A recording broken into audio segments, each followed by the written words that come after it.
Good morning प्यारे बच्चों।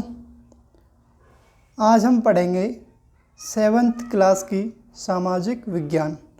केवल NCERT होगी और आप लोगों के लिए बहुत ज़रूरी है। 6, 7 और 8वीं क्लास के लिए तो ये क्लास बिल्कुल ही ज़रूरी है और जो बड़े बच्चे हैं, जो अपने आप को होशियार समझते हैं, उन्हें यह क्लास देखने की कोई भी आवश्यकता नहीं है। ये हमारी पहली क्लास है और इसमें हम पढ़ेंगे पर्यावरण। जो हमारी 7th क्लास की बुक है उसका जो कवर पेज है वो इस तरह का दिखाई देता है। सामाजिक विज्ञान हमारा पर्यावरण क्या है, हमारा पर्यावरण करके ऊपर वाला कवर पेज है। यहाँ से हम आगे बढ़ेंगे। ये कक्षा 7 के लिए भूगोल की पाठ्य पुस्तक।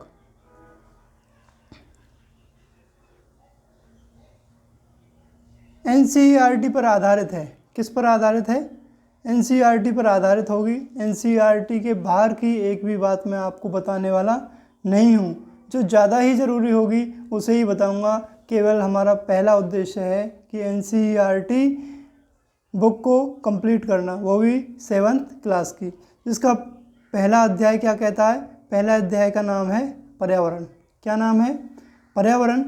अब जब हम पर्यावरण की बात करते हैं तो सबसे पहले हमारे दिमाग में एक बात आती है कि पर्यावरण क्या होता है और पर्यावरण की संधि क्या होती है। अगर हम पर्यावरण की संधि करते हैं तो इसे संधि के माध्यम से और ज़्यादा आसानी से समझा जा सकता है।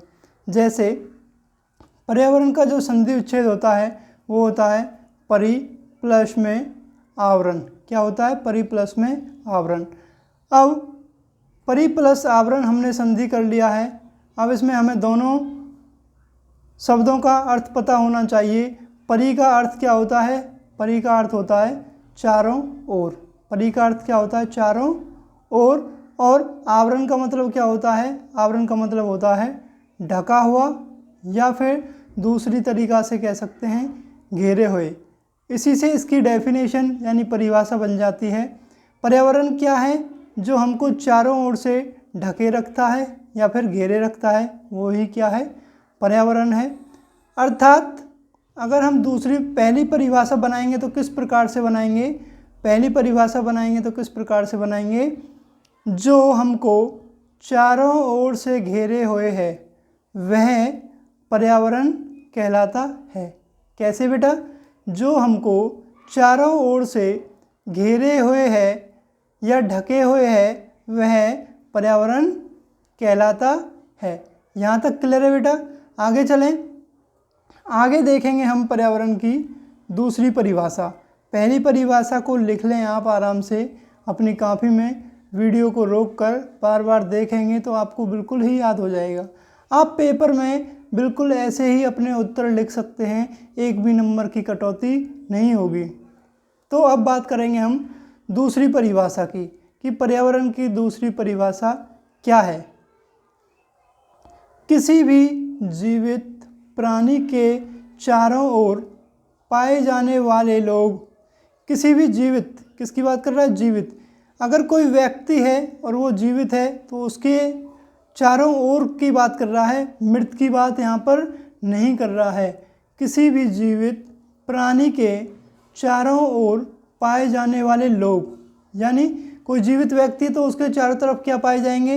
लोग। किसी न किसी समूह में, समाज में रहता होगा। पाए जाने वाले लोग। स्थान, किसी स्थान पर रहता होगा, आसपास और भी स्थान होंगे। और वस्तुएं, वस्तुएं बहुत सारी होती हैं। हम बहुत सारी वस्तुओं से घिरे हुए हैं। कुर्सी है, मेज है, घर है, मकान है, भवन है, पेड़ है, ये सारी चीज़ क्या है? वस्तु। एवं प्रकृति, प्रकृति में नदी है, झील है, झरना है, तालाब है, समुद्र है, धरती है, पृथ्वी है, मिट्टी है, ये सारी क्या है? प्रकृति की बनाई हुई चीज़ें हैं जो किस में शामिल हैं? पर्यावरण में। प्रकृति को पर्यावरण कहते हैं। अगर शुरू से देखो एक बारी, किसी भी जीवित प्राणी के चारों ओर पाए जाने वाले लोग, स्थान, वस्तुएं एवं प्रकृति को क्या कहते हैं बेटा? पर्यावरण कहते हैं। अब दोनों परिभाषाएं आपको याद होनी चाहिए और दोनों ही बहुत ज़्यादा ज़रूरी हैं। अगर पेपर में आए तो आप दोनों परिभाषाएं लिख सकते हैं, मास्टर भी खुश होकर आपको पूरे नंबर देगा। आगे चलते हैं तो मैंने नोट करके एक बात लिखी है कि जो पर्यावरण है, पर्यावरण को इंग्लिश में क्या कहा जाता है, पर्यावरण को इंग्लिश भाषा में क्या कहते हैं, पर्यावरण को इंग्लिश में कहा जाता है इन्वायरमेंट। क्या कहा जाता है बेटा? इन्वायरमेंट कहा जाता है पर्यावरण को। मैंने हिंदी में भी लिखा है और यहाँ पर इंग्लिश में भी लिखा है। इंग्लिश भाषा में पर्यावरण को इन्वायरमेंट कहा जाता है, मगर जो इन्वायरमेंट शब्द है वो किस भाषा से बना है बेटा? इन्वायरमेंट शब्द फ्रेंच भाषा के इन्वायरोनेर शब्द से बना है। किससे? इन्वायरोनेर या फिर इन्वायरोनेर, इन्वायरोनेर NER या NER से बना है। देखो स्टार्टिंग से देखो, पर्यावरण को इंग्लिश में अगर हम बोलें तो क्या बोलेंगे बेटा? इन्वायरमेंट। क्या बोलेंगे? इन्वायरमेंट। मगर जो इन्वायरमेंट शब्द है वो किससे बना है? फ्रेंच भाषा से बना है। और फ्रेंच भाषा के किस शब्द से? इन्वायरोनेर या फिर इन्वायरोनेर से बना है। और इन्वायरोनेर का अर्थ क्या होता है? इसका अर्थ होता है पड़ोस। वही डेफिनेशन आ गई बेटा, जो हमारे आसपास में कौन है? जो हमारे आसपास होते पड़ोस होता है, यानी जो हमारे पड़ोस में है वही क्या है? पर्यावरण है। तो इन्वायरोनेर का अर्थ क्या है? पड़ोस। यहाँ बड़े पेपरों में भी प्रश्न पूछा जाता है कि जो इंग्लिश भाषा में इन्वायरमेंट बना है वो किस भाषा से बना है? फ्रेंच भाषा से। यहाँ कंपटीशन के लिए भी ये क्वेश्चन बहुत ज़्यादा ज़रूरी हो जाता है। और इन्वायरोनेर का अर्थ क्या होता है? पड़ोस। आगे चले बेटा, यहाँ तक आपने लिख लिया होगा। अगर नहीं लिखा है तो वीडियो को आराम से रोक के लिख लेना है और साथ के साथ पढ़ते हुए चैनल को सब्सक्राइब भी करना है और अपने दोस्तों के पास भी भेज देना है कि कितनी अच्छी क्लास है। आगे बात करेंगे कि पर्यावरण के घटक। पर्यावरण के घटक कितने होते हैं बेटा? पर्यावरण के घटक होते हैं 3। कितने होते हैं? 3। और वो मैंने सुंदर तरीके से नीचे लिख दिए हैं। 3 भागों में बांट दिया है क्योंकि पर्यावरण के घटक कितने होते हैं? 3। सबसे पहला होता है प्राकृतिक घटक, और दूसरे होते हैं मानव, और तीसरा होता है मानव के द्वारा निर्मित। अब सबसे पहले हम देखते हैं जो प्राकृतिक है उसमें कौन कौन से उदाहरण हैं। जलमंडल, स्थलमंडल, जलमंडल, वायुमंडल और क्या होता है बेटा? स्थलमंडल। 3 मंडल होते हैं, जल, वायु और स्थल। बाद में इन तीनों से मिलकर एक बनता है जैव मंडल, जिसे हम जीवित संसार भी कहते हैं। वो मैं आगे पढ़ाऊँगा, अभी यहाँ तक लिखो आप। आगे है मानव। मानव में क्या आएगा बेटा? सबसे पहले आएगा व्यक्ति। व्यक्ति से क्या बनेगा? परिवार। परिवार मिलेंगे तो क्या बनेगा? समुदाय। और धर्म भी लोगों से ही संबंधित होता है और शैक्षिक भी लोगों से ही संबंधित होता है। तो व्यक्ति उसी में आ जाएगा, ये किसमें? मानव में आ जाएगा। आर्थिक भी और राजनीतिक भी, ये सारी चीज़ें एक बार दोबारा से देख लो कि मानव में कौन कौन से उदाहरण आएंगे। व्यक्ति है, परिवार है, समुदाय है, धर्म है, शैक्षिक है, आर्थिक है और राजनीतिक स्थिति है। यहाँ तक लिख लिया बेटा। आगे देखो, आगे मानव निर्मित। अब मानव ने कौन कौन सी चीज़ों का निर्माण किया? वैसे तो बहुत सारी चीज़ों का निर्माण किया है इस पृथ्वी पर। प्रकृति के अलावा जो भी दिखता है सब मानव ने ही वो बनाया है। जैसे भवन है, इमारत है, घर है, मकान है, पार्क है, पुल है, रेलवे मार्ग है, सड़क है, स्मारक है आदि। क्या? ETC क्या आ जाएगा? आदि। ये सभी यहाँ तक आपको बिल्कुल क्लियर होने चाहिए, बिल्कुल याद होने चाहिए, क्योंकि मैं आपको इतने प्यार से पढ़ा रहा हूँ। किसके लिए? आपको याद हो जाएं, इसीलिए मैं आपको इतने प्यार से पढ़ा रहा हूँ। यहाँ तक लिख लिया होगा आपने। आगे चलते हैं तो आगे हम देखेंगे कि जो प्राकृतिक घटक है उसके हमने 3 उदाहरण पढ़े हैं। इन तीनों उदाहरणों को हम आगे देखते हैं। तो पहला कौन सा था हमारा? जलमंडल। तो अब हम क्या पढ़ेंगे आगे? प्राकृतिक घटक में जलमंडल पढ़ेंगे। आगे चलते हैं बेटा। आगे हम पहला है हमारा प्राकृतिक घटक। प्राकृतिक घटक में क्या हमारा? जलमंडल। क्या है? जलमंडल। अब जलमंडल किसे कहते हैं, पेपर में आएगा ये कि जलमंडल किसे कहते हैं और इसके उदाहरण दीजिए। तो आपको लिखना है पृथ्वी पर उपस्थित जल क्षेत्र को जलमंडल कहा जाता है। देखो बेटा, पृथ्वी है जिस पर हम रहते हैं, क्या है, पृथ्वी है। पृथ्वी पर आपने नदी देखी है, तालाब देखे हैं, झरने देखे हैं, समुंदर है, महासागर हैं, ये सब क्या हैं, ये पृथ्वी पर उपस्थित जल क्षेत्र हैं। क्या हैं, पृथ्वी पर उपस्थित जल क्षेत्र हैं और इन्हीं को क्या कहते हैं, इन्हीं को कहते हैं बेटा जलमंडल। अब जलमंडल के प्रमुख स्रोत देख लीजिए।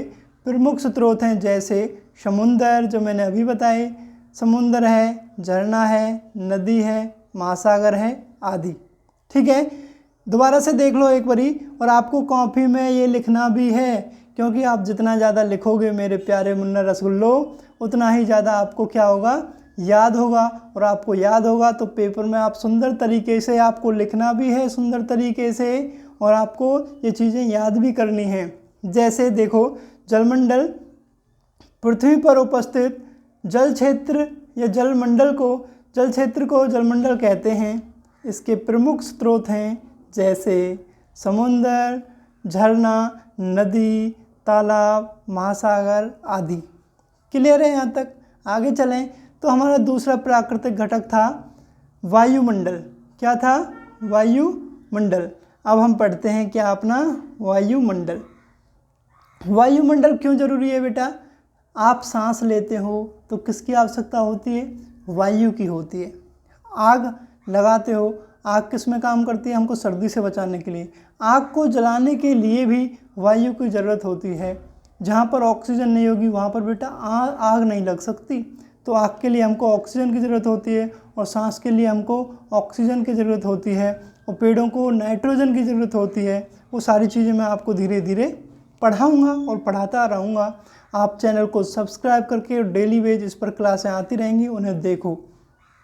अब देखो, मैं बात कर रहा हूँ वायुमंडल की। किसकी? वायुमंडल।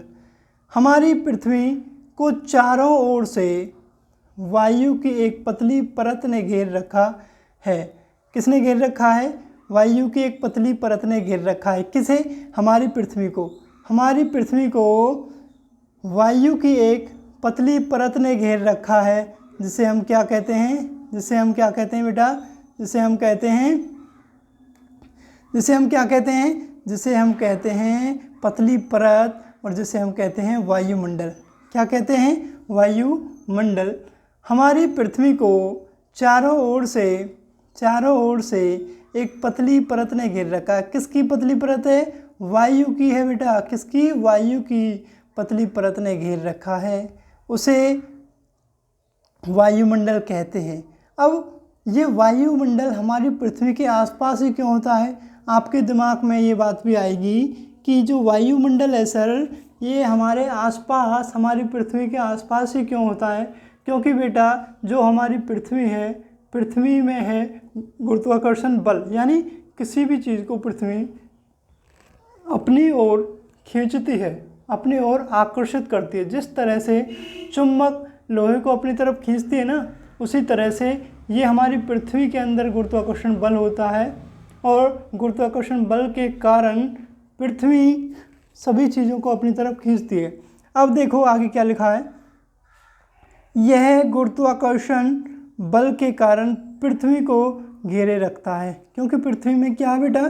गुरुत्वाकर्षण बल है, और गुरुत्वाकर्षण बल के कारण ही जो वायुमंडल है किसे घेरे रखता है? हमारी पृथ्वी को घेरे रखता है। यानी पृथ्वी उसे छोड़कर जाने नहीं देती, इस कारण वो हमको ही घेरे रखता है, यानी हमारे आसपास है। वो क्या है? वायुमंडल कहलाता है। आगे बेटा तीसरा पॉइंट क्या था? हाँ, तीसरा पॉइंट आपने ऊपर लिखा है ना, अपनी कॉपी से देख के बताइए। तीसरा मंडल हमने पहला पढ़ा जलमंडल, दूसरा वायुमंडल, तो तीसरा क्या है? तीसरा बेटा स्थलमंडल। क्या है? स्थलमंडल। चलो आ जाओ आगे। स्थलमंडल। आगे हम कहाँ पर? स्थलमंडल पर। स्थलमंडल पढ़ाने से पहले मैं आपको एक सुंदर सा पेन ले लेता हूँ, कलर ले लेता हूँ, और वो होगा हमारा रेड वाला ही ले लेते हैं।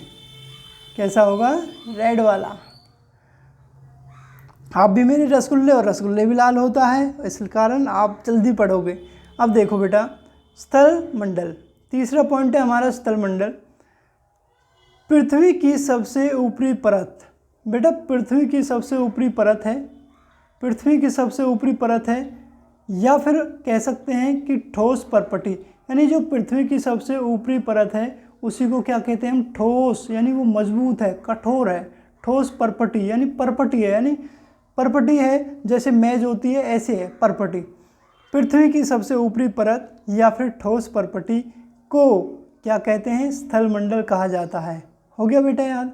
नहीं हुआ तो एक बार मेरे साथ बोलो, पृथ्वी की सबसे ऊपरी परत या कठोर परपटी को स्थलमंडल कहा जाता है। अब जो ये स्थलमंडल है बेटा, इसका निर्माण किससे होता है? इसका निर्माण खनिजों और चट्टानों से हुआ है। किससे? खनिजों और चट्टानों से हुआ है। खनिजों और चट्टानों से हुआ है जो मिट्टी की पतली परत से ढका होता है, जैसे पर्वत, पठार, मैदान आदि। मैदान आदि। एक बार दोबारा से देख लीजिए, पृथ्वी की सबसे ऊपरी परत ठोस परपटी को स्थलमंडल कहा जाता है।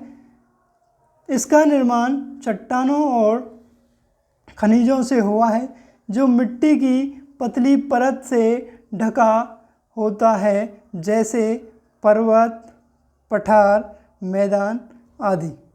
यहाँ तक आपको याद हो गया बेटा? अपनी कॉपी में लिखते रहना है, मैं बार बार कह रहा हूँ, अपनी कॉपी में इसी तरह से सुंदर सुंदर ढंग से लिखते रहना है और पढ़ते रहना है। चैनल को लाइक भी करना है, सब्सक्राइब भी करना है और अपने दोस्तों के पास इसे भेजना भी है, जिससे वो भी आपके साथ पढ़ें और उनकी भी समझ में आ सके। आगे मैंने बेटा एक नोट बना के लिखा है। क्या नोट बना के लिखा है? NOTE।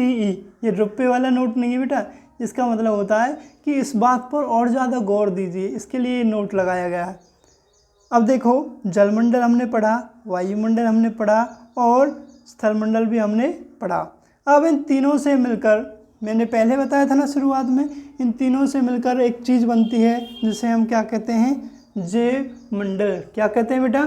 जैव मंडल। देखो, जलमंडल सॉरी वायुमंडल और स्थलमंडल को मिलाकर जैव मंडल का निर्माण होता है, यानी जहाँ पर प्राणी रहता है।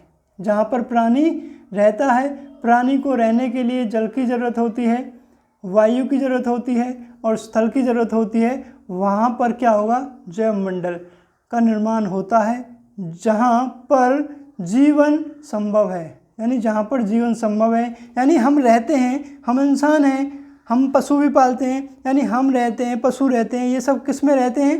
ये सब जैव मंडल में रहते हैं बेटा। किस में रहते हैं? जैव मंडल में रहते हैं। जैसे इसे समझाने के लिए मैंने आपको एक नीचे छोटा सा शानदार सा मलूक सा सुंदर सा चित्र मैंने आपको बनाया है। जैसे इसे देखो कि बेटा हमारे पास 3 सर्कल हैं।